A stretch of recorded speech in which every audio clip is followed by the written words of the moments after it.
Nestled in the cornfields of Iowa sits a decaying building that has seen and told its fair share of stories, described as a comfortable retreat for the lazy, able-bodied, and willingly dependent applicants. The Poor Farm housed not only the poor, but the incurably insane, disabled, and people society had turned its back on. Tenants were given food and shelter in exchange for their labor. They farmed crops and livestock. The Poor Farm was in operation from 1850 to 1910, and in that time, there were over 80 documented deaths on the property, some of questionable causes. Their graves can be found in the cemetery across the street. Some are even said to be buried on the property in unmarked graves.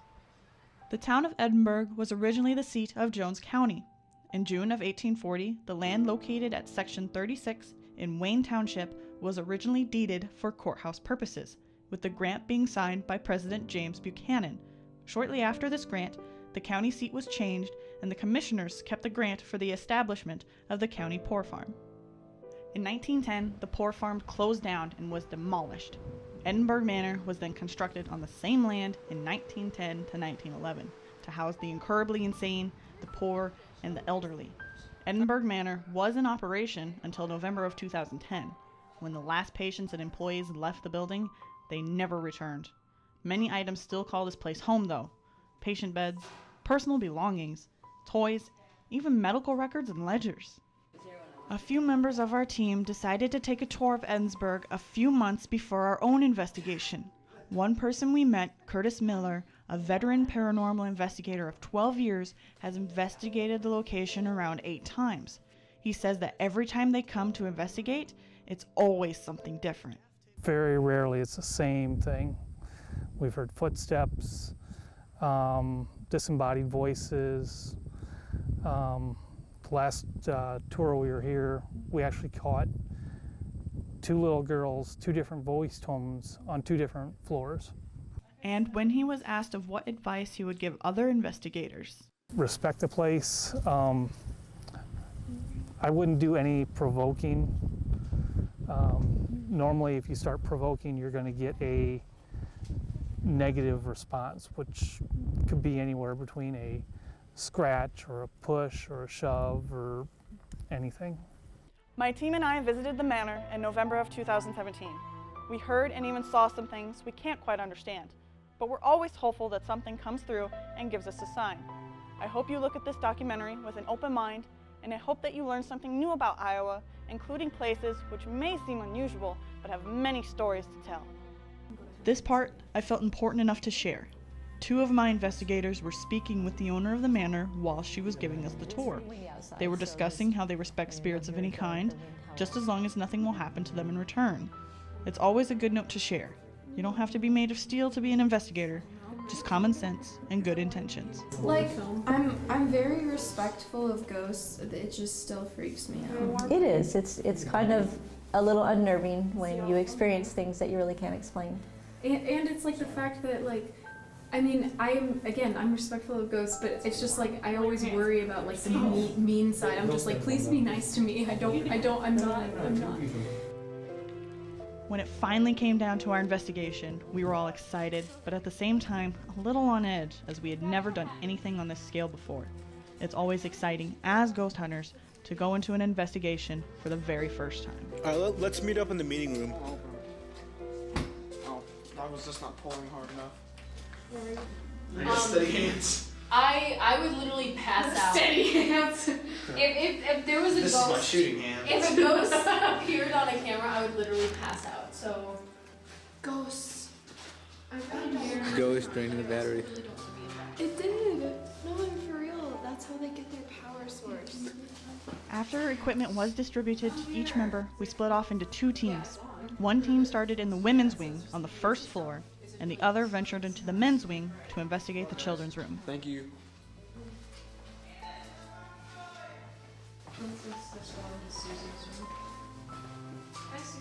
After splitting apart, we made ourselves known to whatever or whomever was residing in the manor at the time of our investigation, saying hello and introducing ourselves just like you normally would in any type of conversation.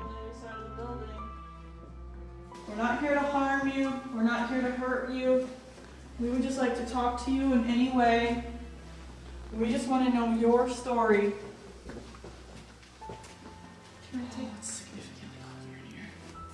You don't have to be afraid of us. We're not going to hurt you. I'm really sorry that your parents left you here.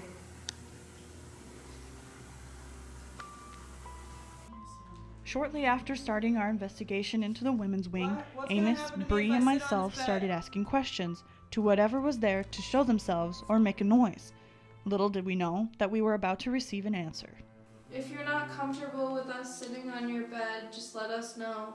Give us a sign, and we'll leave this room.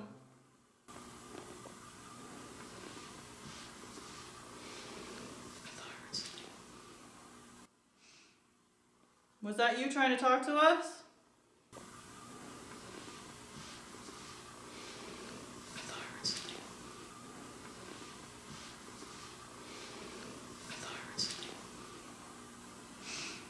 We can definitely play with some toys. See if we can take this hula hoop out.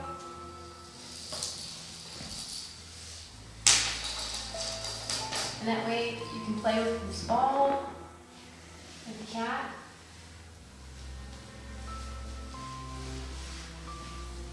The cat's name is Chloe. Caitlin, Emma, and Alex were trying to get the spirit of a little girl named Susie to come out and play in the children's room.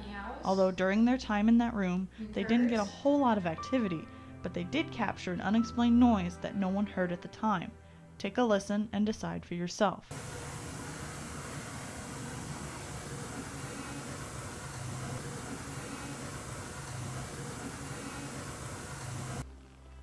A little while later, Amos, Bree, and myself were still in the same room in the women's wing.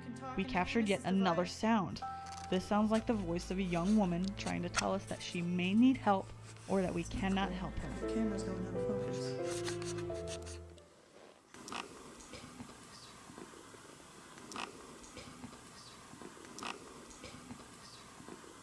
In the same room, Amos was by himself, waiting for anything to answer his question. What's up? You got a story You can to tell? faintly hear Bree and myself in the background talking in another room, but a couple of unexplained noises come through. Can you tell me anything? At least your name?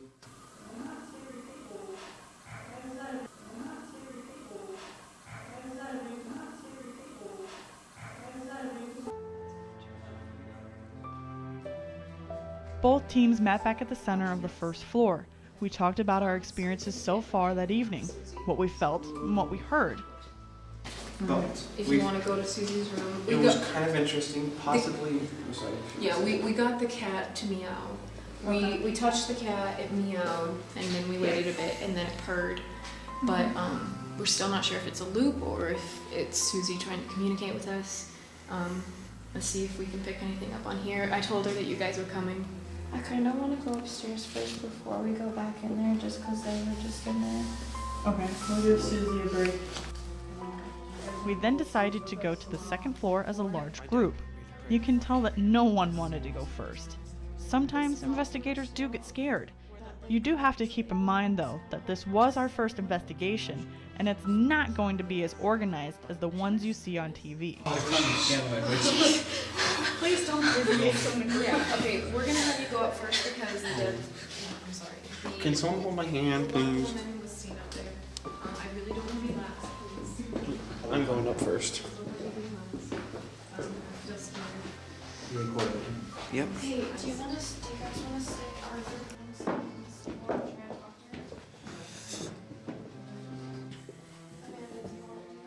During our time on the second floor, Amos and myself were in Violet's room, named after a spirit identified itself to previous investigators as Violet. Records also showed that there was a woman admitted to Edinburgh with the same name around the 1940s and 50s. We asked if she saw a white light or if she could give us any answers about life after death. We don't need to know all the answers. I just want to know, is there a white light?